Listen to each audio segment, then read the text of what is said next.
I was caught in two minds about whether or not to bring Josh Sargent to Fulham along with Johannes Thorup. He more than proved himself in the Championship, but in the Premier League, his production hasn't been quite as impressive, at least until now. Early here in Season 3, Sargent has 7 goals and 2 assists. That's 9 goal contributions in 9 games. An unbelievable start to the season for our new striker. And if we're going to continue our really positive start in the Premier League, where we sit in 3rd position and progress through to the quarter-finals of the Carabao Cup, we're certainly going to be relying on him again here today. We have our toughest run of fixtures so far in today's episode. We're going to start out by quick simming a game against Manchester City at the Etihad.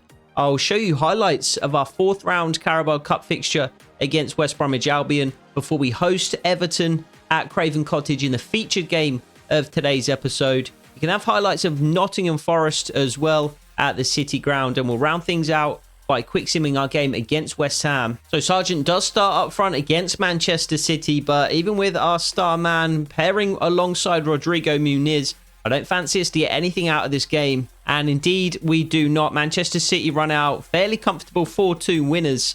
Sargent did open the scoring, to be fair, in the 15th minute before Moretti equalised just 10 minutes later. Foden, with a brace just after the break, gave Manchester City a 2-goal lead. Vargas pulled one back late on, but Foden actually grabbed the hat-trick 3 minutes from time. With such a good start this season, we're giving ourselves a bit of leeway in the Premier League. Where we don't have leeway is, of course, in the Carabao Cup, because lose and we go home, and we are trying to win a trophy this season. So Johannes Thorup has again put out a strong 11 for this game against West Bromwich Albion. This was one of the most dominant performances I have ever experienced on FC 24. We got off to an absolutely rapid start, forcing 3 saves in quick succession from the West Brom keeper. And after the corner that followed, we managed to work another opportunity that forced yet another save from the West Brom keeper, this time from Timo Werner stealing in at the back post. And we just piled the pressure on West Brom. Werner again forcing a save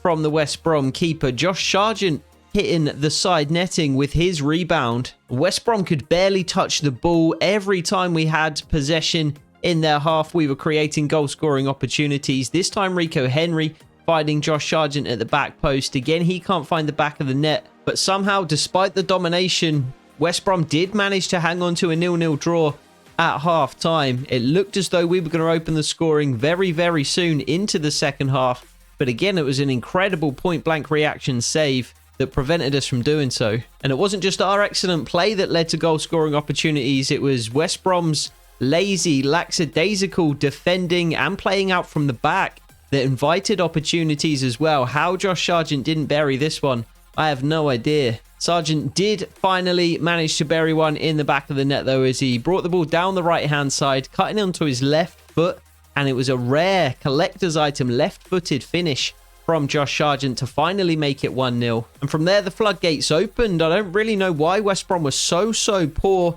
in this game, because I've actually made the game slightly more difficult with a few slider adjustments. But Ruben Vargas did double our lead. Yusuf Poulsen made it 3 with 20 minutes to go. He picked the pocket of a West Brom defender for the second time, walked through on goal, and of course just slotted it neatly past the West Brom goalkeeper. Timo Werner had a handful of chances in the game, and he would finally get his goal with just seconds left on the clock. Ruben Vargas, a substitute in this particular game, slipping him through on goal. And then seconds later, literally, we were already in stoppage time when we scored our 4th goal. That didn't stop us getting a 5th.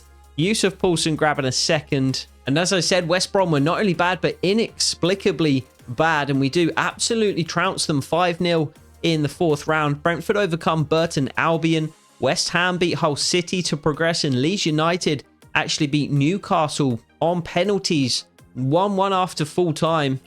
Swansea lose 3-0 to Spurs. Liverpool just about edged past Burnley. Again, it's a game that goes to penalties, and Liverpool score only 3 of theirs, but it is enough to progress. Man City also progress, overcoming Bournemouth. Aston Villa go through. They win 2-0 over Bolton. So some pretty big clubs progressing through to the next round, but we've already beaten Brentford this season. And West Ham, I think we could certainly do something against in the quarterfinals. And after such a dominant performance, any manager would be tempted to go with the same 11, but Johannes Thorup has been forced into a couple of changes for our featured game against Everton. Ruben Vargas comes back into midfield in place of Andreas Pereira. Owen Vindal comes back into the side at left back in place of Rico Henry. And Rodrigo Muniz once more joins Josh Sargent up front. As for Everton, interesting to see what they've done with their 11 in this particular save. Youth Academy product Sorrentino starts in goal. No more Jordan Pickford. Nathan Patterson starts at right back. Ben Godfrey, Max Kilman, and Wagner, or Wagner, depending on how you'd like to pronounce that, starts at left back. Rosario Costa are going to be the CDM duo. Dwight McNeil up to an 80 overall at left midfield. Doucouré starts at cam. Garcia on the other side. And it's going to be Beto up front. So we did, of course, have a very enjoyable 3 seasons at Goodison Park on the channel earlier in the year with our Everton Takeover Rebuild series. So without further ado, let's head over to Craven Cottage and see if we can get one over on our old club.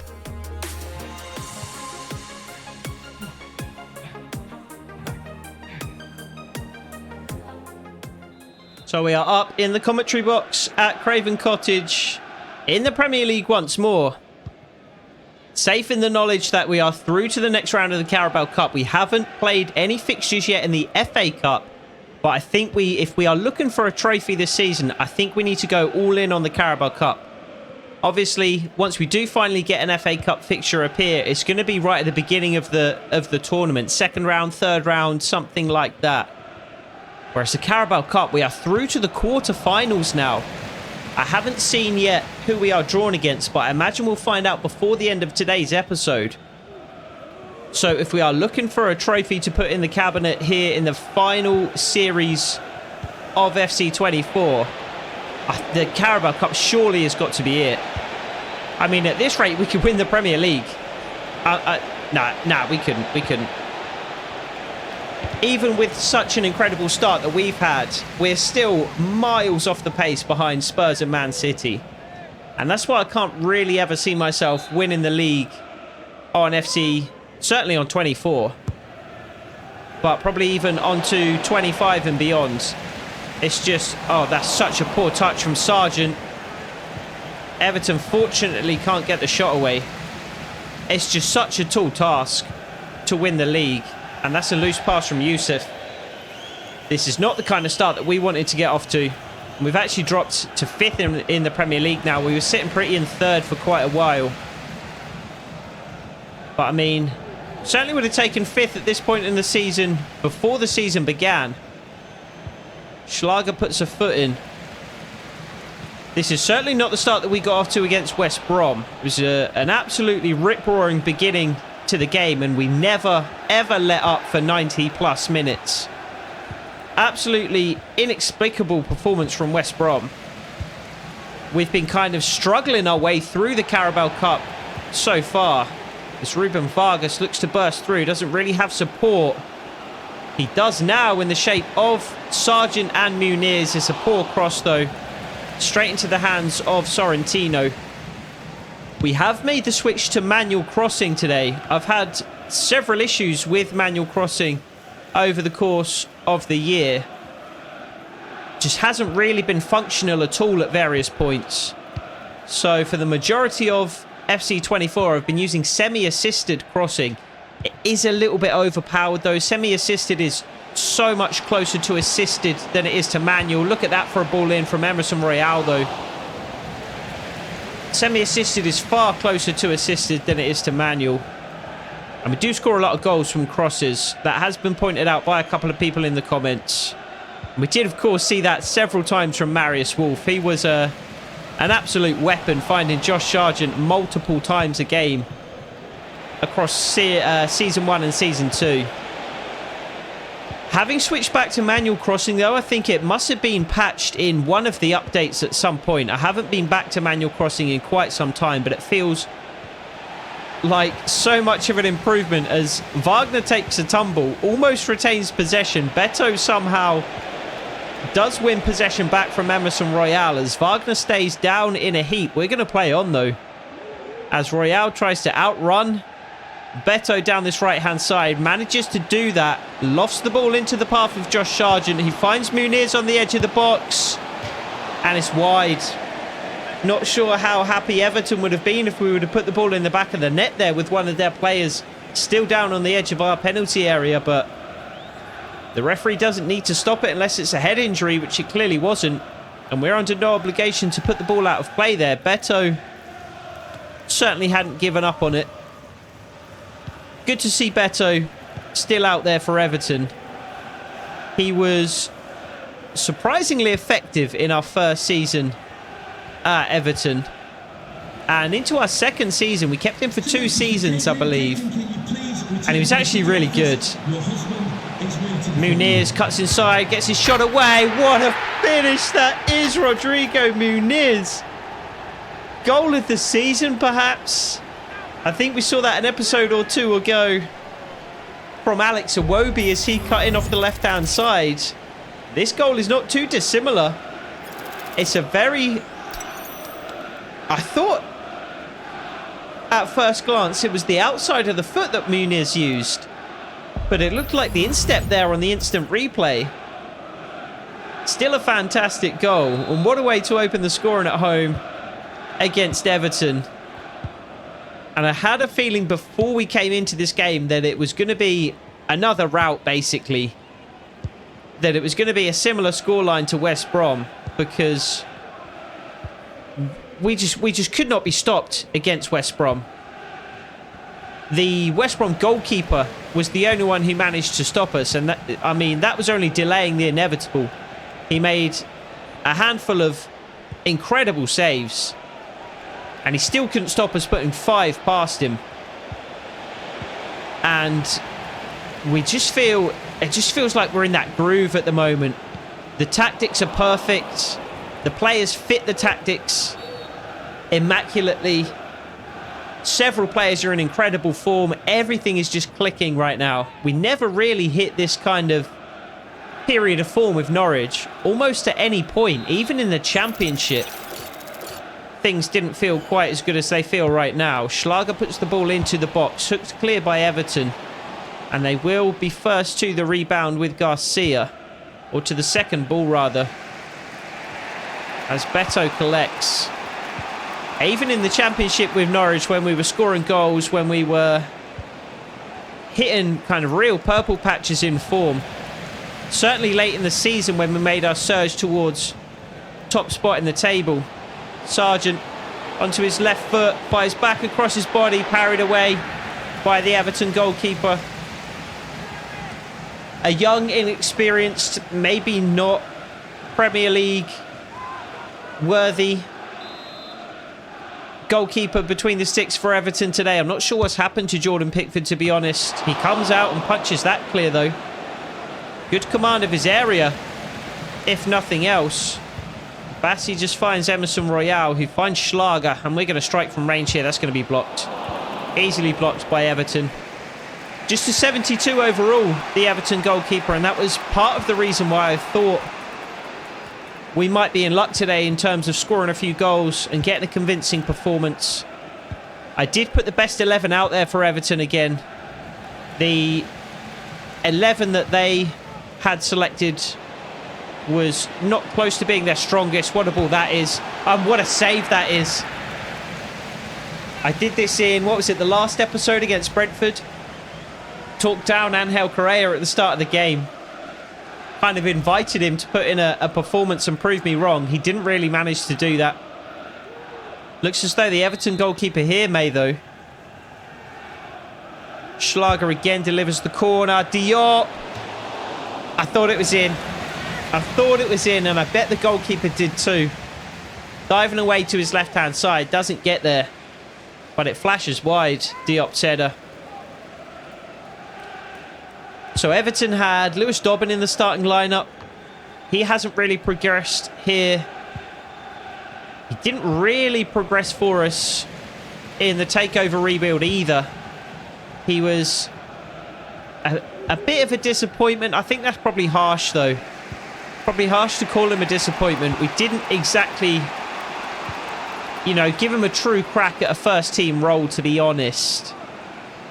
So perhaps if we did, he would have developed more and he would have proven himself as an Everton player. But I think he was just a 69 overall when I took him out of the starting lineup and put, I think, Garcia in his place potentially. First time cross from Emerson Royale. Picks out Muniz and is straight at the goalkeeper. Straight at the goalkeeper. See, that kind of cross on manual, we wouldn't have been able to do earlier in the year. I'm convinced that it must have been patched at some point between now and the last time that I tried it, because that was an excellent cross. And that kind of looked more like a semi-assisted cross, but I assure you it is on manual now.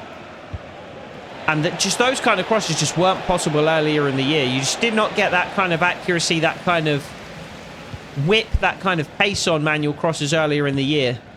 They were far too difficult to control. You had to kind of pull the left stick back at almost a 90-degree angle just to get it across the box, rather than kind of straight down the line. Vargas can't quite find Muniz. He is going to slip the ball through to Royale, though, and I knew I'd put too much on that. I tried the driven pass, and it really wasn't necessary. I continue to be impressed by Vargas, though. I continue to be surprised by how little possession we have in games as well. 60-something% that was for Everton. I mean, we do play a very direct... Look at the feet from Yusuf. Muniz nods it down for Sargent. I think he would have been offside anyway. We do play a very direct style of play, but I think we had 32% possession, according to the stat that appeared in the top left-hand corner there. Dwight McNeil.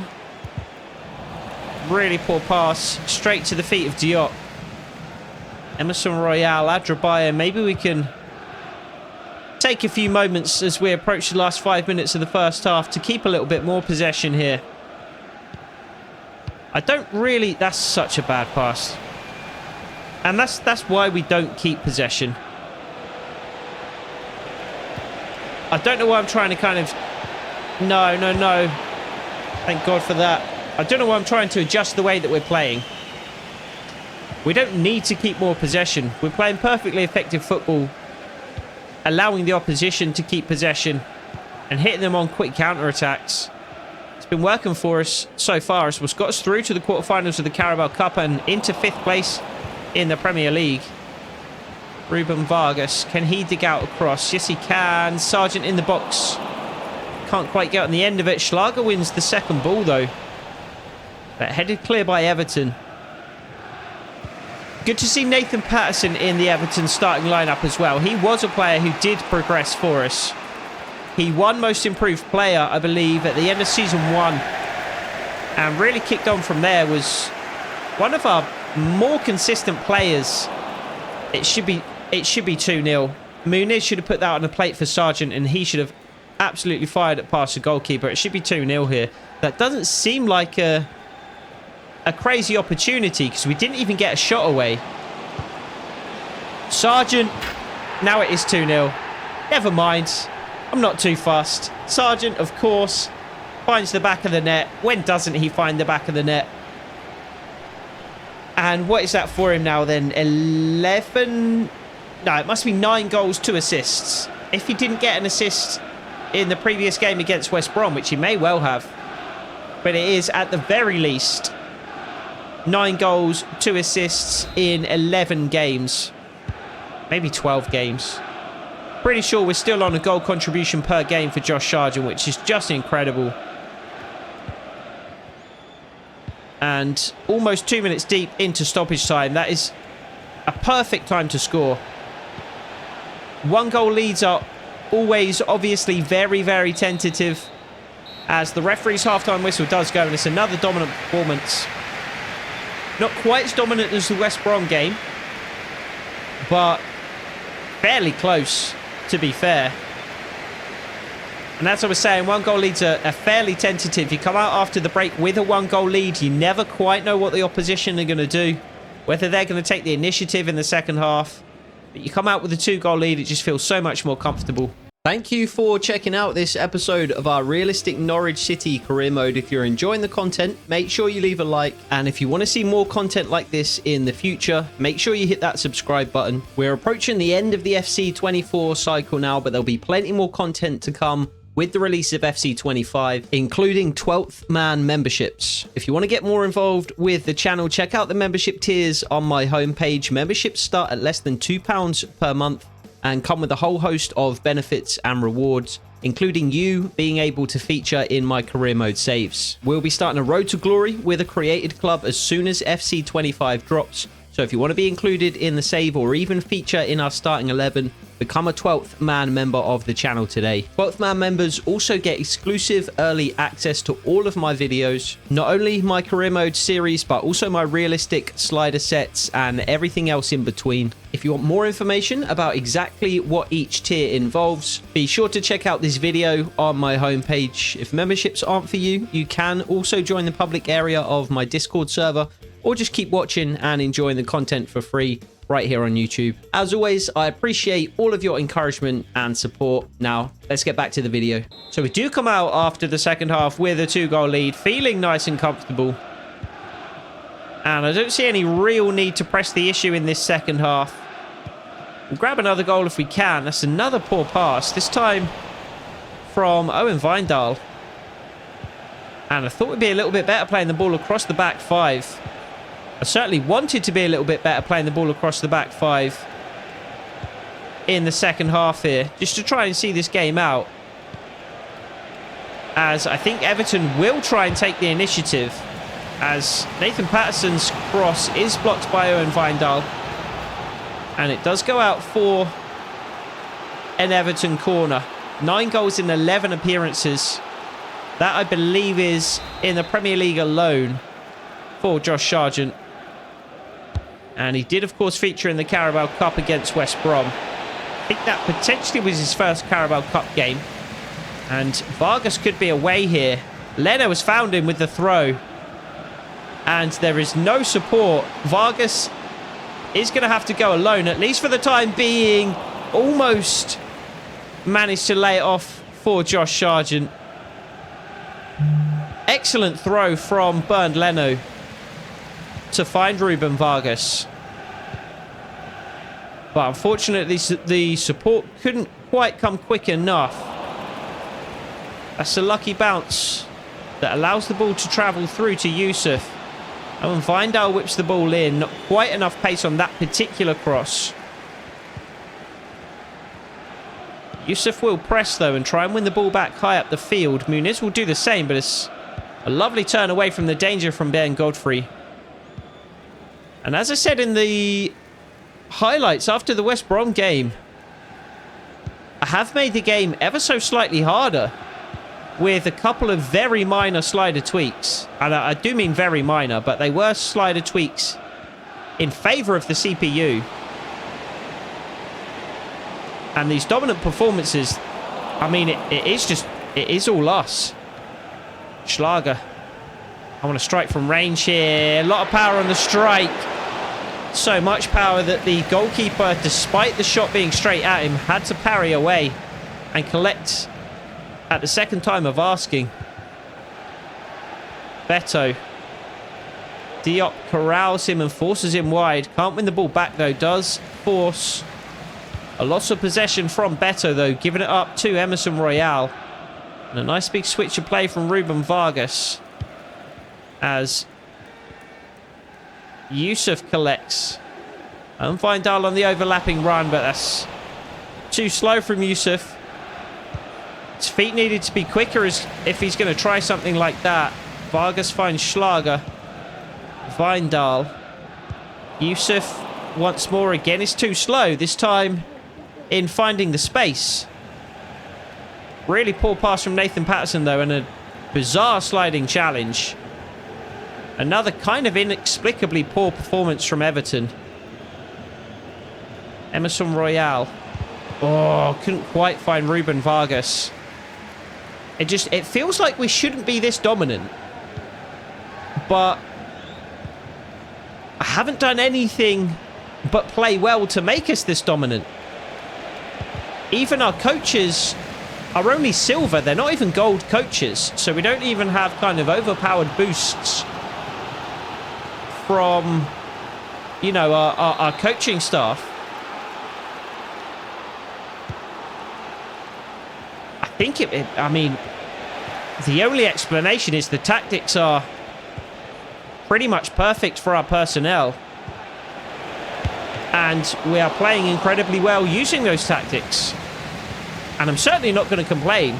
I'm just maybe a little bit confused.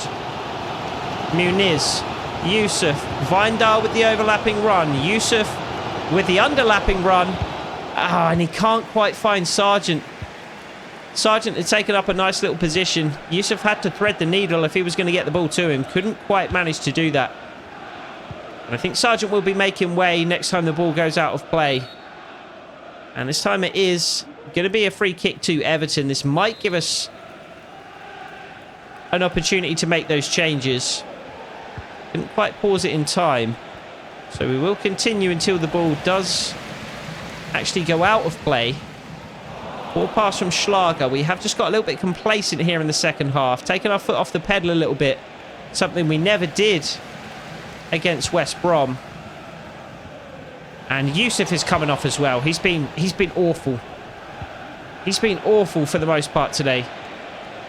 I think he has been our third best midfielder behind Schlager and Vargas. And I think he has earned the right to that starting spot, but he's been below par today. Below par. Why is that a phrase? Below par is good. Obviously, you want to be below par in golf. But if I was to say Yusuf has been below par, I mean he's been bad. Oh my God, what a cross. And that's manual crossing. I swear to God, that's manual crossing. I'll even show you in a minute. Just to prove it. What a ball from Owen Vindal to pick out Josh Sargent in the back post. Sargent doubles his tally for the game. One touch. Put it on a plate. Goalkeeper should do better. But it deserved a goal. That cross-in deserved a goal. And without cutting, I will go to the settings and just show that it is on manual crossing. We'll make some changes whilst we are here as well. So 3 changes for Johannes Thorup and Fulham. Josh Sargent does leave the field, as does Yusuf. Ruben Vargas the third to come off. And it's going to be Diarra and Pereira to replace the 2 midfielders. And it's going to be Kevin Bowie to come on up front. We've seen snippets of Bowie in the Carabao Cup. I don't believe he's played in the Premier League yet. He does look to be a pretty exciting young prospect, though. 6'3", left-footed with pace. And some other decent attributes to boot. So, a player that I want to keep an eye on in real life as well as on FC, but particularly on FC 25. We're going to be doing a Creator Club Road to Glory in FC 25. It's going to be 10 seasons. It's going to last the entire duration of FC 25. It's going to be one series that we run for the entire year. 10 seasons, create a club, start in League 2 as a 1-star club and work our way all the way up to the Premier League and potentially Europe, who knows. We'll do whatever we can manage in 10 seasons. But I think Bowie could be a really useful addition for our club, Redmond Rangers, because it's probably going to be pretty low rated, but 6'3" with pace certainly would have room to develop and grow. Would be a perfect age for an addition to that team as well. We obviously want to bring in youngsters to build for the future as much as possible.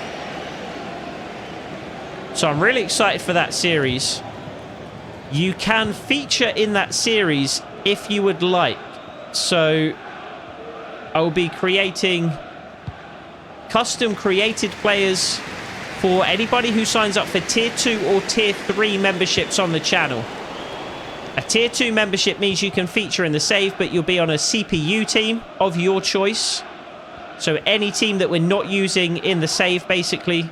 You sign up for Tier 3, you'll feature in the team that we are using. So, of course, for that Road to Glory, you will be a player on Redmond Rangers for well, for the entire duration of those 10 seasons, who knows? That will be completely up to you. You will be able to dictate your future as a player. You will get final say on transfer negotiations. If a team bids for you, I will let you know, and you can determine whether you want to go to that club or whether you would like the club to reject that bid because you want to stay. If it's a club that you want to move to, you can inform the club that you would like to move on and we can accept that offer. You have the final say in contract negotiations and all those kinds of things. So check out those membership tiers if that does sound appealing to you. As we approach the final 10 minutes of this game, another comfortable victory. I feel like I'm complaining about having comfortable victories. It's not that I'm complaining, just not that used to it. I usually make things as difficult for myself as possible because we like to keep things realistic here on the channel, and football in real life is difficult.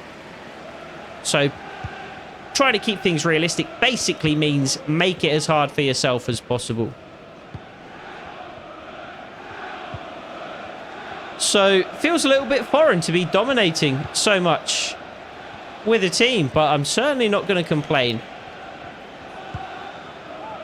And we have had our fair share of losses so far this season. I'm sure more will come, particularly when we get to the latter stages of the Carabao Cup. I will be really interested to see who we've drawn in the quarterfinals. Manchester City, of course, are an option that I am hoping to avoid. I would like Brentford, if not West Ham. Newcastle, Liverpool would also be difficult draws. Aston Villa, of course, we absolutely smashed 4-0 in our opening game of the season. And I believe I remember seeing that they had progressed. You would think I would remember. It was like, well, I guess it was like 10 to 15 minutes ago now. Adrabayo, classy defending. Muniz drops it in behind for Bowie to run onto. Takes it down on his thigh. Good feet and good pace to skip away from the Everton defenders onto his left foot, and he can't quite get the shot away. This is a guy I'm going to be intrigued about signing in FC 25 for sure. Keeping my eye on him. Couple of final changes for Johannes Thorup. Deep into injury time though, as Owen Wijndal and Rodrigo Muniz leave the field. Rico Henry and Alex Iwobi on to replace them. What a save that is by the goalkeeper. Thought Bassi had made it 4 again. How many times have we scored 4 goals this season? I mean, we had 4 against Everton, but we grabbed 1 more. There is Iwobi. Can't quite find possession of the ball in the box. As Everton look to grab a consolation goal late on. I mean, it doesn't look like they're going to try too hard to grab that consolation goal. Godfrey tries slipping it through for Beto, though. Bassi there, and Beto finds Patterson. Carried away at the near post by Leno, not once but twice. Really, really good save at the near post. Not once but twice. And I'm surprised I haven't called Leno Leto at any point. I did that constantly during the Everton series with Beto. I always wanted to call him Jared Leto or Jared Beto. I'm surprised I haven't done that with Bernd Leno. But as we said, comfortable victory. 2 more goals for Josh Sargent. 1, if I am not mistaken, for Rodrigo Muniz. So they are certainly solidifying themselves as our best strike partnership so far this season. Timo Werner kind of on the outside looking in at the moment. Another excellent performance, another excellent result. Let's keep this momentum going. We'll try and keep that momentum going in the 4th game of the episode as we travel to the City ground to take on Nottingham Forest. I'm not even sure I can show the highlights from this game. Suffice to say, we lost 7-2. have no idea what happened in this one, but it was an absolute massacre, and the highlights are going to be too embarrassing. I simply can't put them out. So although we may have been dominant in certain games this season, kind of good to know we can still be dominated and we still have a loss in us. And Timo Werner drops by the office after the game to say he probably could have contributed more against Nottingham Forest. Understatement of the century, perhaps. That does bring us to our fifth and final game of today's episode as we host West Ham at Craven Cottage. And it's back-to-back losses for, I believe, the first time this season. We haven't lost many games. I'm pretty sure we haven't lost back-to-back just yet, but Kudus opened the scoring in the first half for West Ham. Rodrigo Muniz got on the score sheet for us just after the break, literally a minute after. And then Ryan Gravenberch, a new signing for West Ham, slotted home the winner 5 minutes from time. So kind of a bizarre episode that sees us lose 3 of our 4 games in the Premier League. Just a 3-0 win in our featured game against Everton to put 3 points on the board. We did progress to the quarterfinal of the Carabao Cup, however, and there we will be facing Brentford. So we do get one of the slightly easier draws in the next round. I'd probably say that Leeds United is the only other team that, on paper at the very least, you would say are weaker than Brentford. A 4-0 win against Aston Villa in the opening game of our Premier League season potentially would have made them a fairly easy draw as well. Looking at the Premier League table, perhaps we would have preferred to have been drawn against Aston Villa as well. They were all the way down in 15th position in the Premier League, just 13 points from 13 games and hovering perilously close to the relegation zone that contains at the moment Southampton, Leicester and Everton. Both Leeds and Brentford hot on our tail in 7th and 6th respectively. We sit in 5th position, dropped a couple of places in this particular episode, but still hanging on to a European place. So we'll look to get back to winning ways in the next episode as the games are going to come thick and fast. We are travelling to Anfield to take on Liverpool. We're hosting Brighton at Craven Cottage before travelling to Selhurst Park to take on Crystal Palace, our FC25 career mode team who we're going to be starting out the year with. We're hosting Wolves at Craven Cottage as well as Arsenal, travelling to Elland Road, and then we're going to be taking on Brentford in the quarterfinals of the Carabao Cup. We'll make that our featured game of the episode. So after a dominant start to the season, perhaps we have hit a bump in the road for the very first time this season with 3 losses in today's episode. But as we said, we'll look to get back to winning ways in the next one. I hope to see you there. Take it easy.